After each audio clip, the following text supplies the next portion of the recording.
Hello! Welcome again to Movie Scum. I am Peanut Butter Filthy. Hey there, I'm Puck.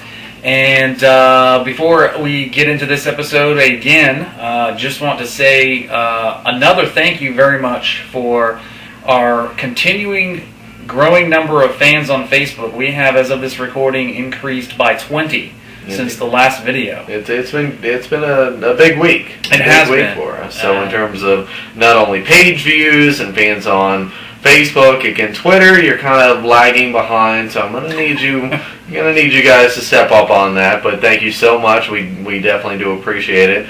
Again, as we had stated before, we're kind of attention whores. So so fair enough. Well, PBF, what I was thinking that we were talking about this week, as I was writing my review for Paranormal Activity, one of the things that kind of crossed my mind was that what if this movie does not live up to the insane amount of hype that it had leading up to it? I mean, as I kind of gone over, the movie had been made years ago, was shown on different festivals and circuits and whatnot, and then gotten picked up and distributed. And it was really lauded as being a very return back to a genuine scary movie. So as I was watching, I was like, what if it doesn't happen that way? Fortunately, it did. Of course, you can read the review for more information on that. But I was thinking about movies that ultimately didn't. One of which that I almost immediately thought about was Watchmen. Right. It came out earlier, actually last year now, 2009. But it was heavily marketed. The trailer was awesome. Had a great Smashing Pumpkins song, and I'm not a big fan of Smashing Pumpkins, but that was a great song for the trailer. Ultimately, though, didn't care for the movie.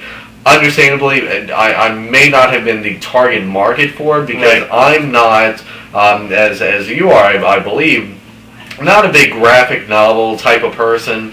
I really don't follow that too terribly much. Right. And while Watchmen, the graphic novel was kind of heralded as a return to more of a gritty sort of superhero tale, the movie just really fell flat for me. I did not care for it at all. Maybe worth a second review just because the trailer is that good.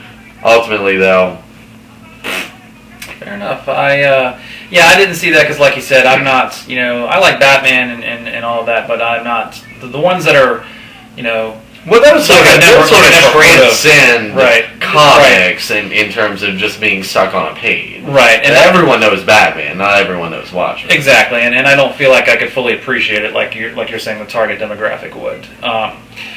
And a movie that I immediately thought of when you brought this idea up, which is actually on the discussion board there on the Facebook page, if you want to participate, indeed, was The Ring.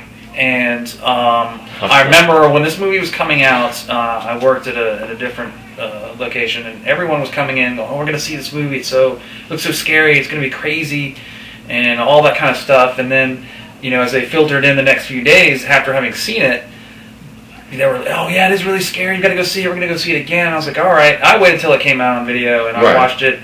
And honestly, I made fun of it out loud for the first hour of it. I didn't understand what they were talking about, and I think part of it is because my definition of scary may perhaps differ from other people's. Right. When I watch a movie and call it scary, it's because I was scared, I was afraid, or uncomfortable, or something. Whether it's because, I'm afraid that this is going to happen to me, or I've bonded with the characters through the superb acting and don't want it to happen to them, or, I'm just so grossed out by the gore that I'm scared, or whatever the reason is. And that didn't happen to me in that movie. Yes, it was weird. Yes, it was quirky. And I don't know whether or not it was a good idea or whatever, but it just definitely did not live up to the hype that it got. By any means, in my opinion. No, and I was kind of in the same vein. I saw it not when it came out in theaters, but when it came out on video. Yep, same thing. I didn't care for it too much. Another one that ultimately was so heartbreaking that it just sucked so badly. Freddy vs. Jason. Yeah, a movie that was hyped for, I want to say 10 years. Yeah. From Jason Goes to Hell where New Line bought the properties for Jason. So all the horror geeks were like, "Oh my God, they're gonna meet!" And ultimately, we come up with a movie that is ultimately a Jason movie with some kind of Freddy cameos, and ultimately it just kind of blows. I mean, it's even not even the campy like later Friday the 13th series, like, oh, we know we're making a shitty movie, so we're gonna really ham it up. No, I mean they took it seriously as Jason. Oh my God, that was just one movie that really Hollywood. You suck. You suck for that. So thanks for killing that dream of mine. And no pun intended on that. But and also I just think that both those franchises have been long since bastardized and jumped the shark in their own franchises. That couldn't really even have worked at that point. That should have been way earlier. Indeed. Although I will say on the flip side of this discussion, to refer to another post of mine on our blog, a movie that actually did the opposite. I actually overhyped it myself because I had read a lot about it in various magazines.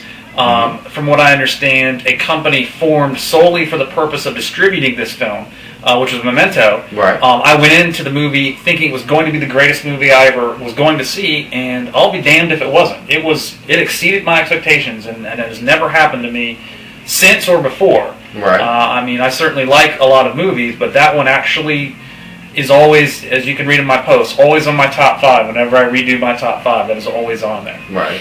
And even like in that vein, and one that kind of did that for me, that just couldn't possibly have lived up to the hype, not only for myself personally, but also for the trailers and posts and internet discussions and whatever, was Dark Knight. Ultimately, Dark Knight had many flaws. Right. I certainly won't dispute that, but it was such a great movie at the moment. It's one of those ones where you really don't think about it.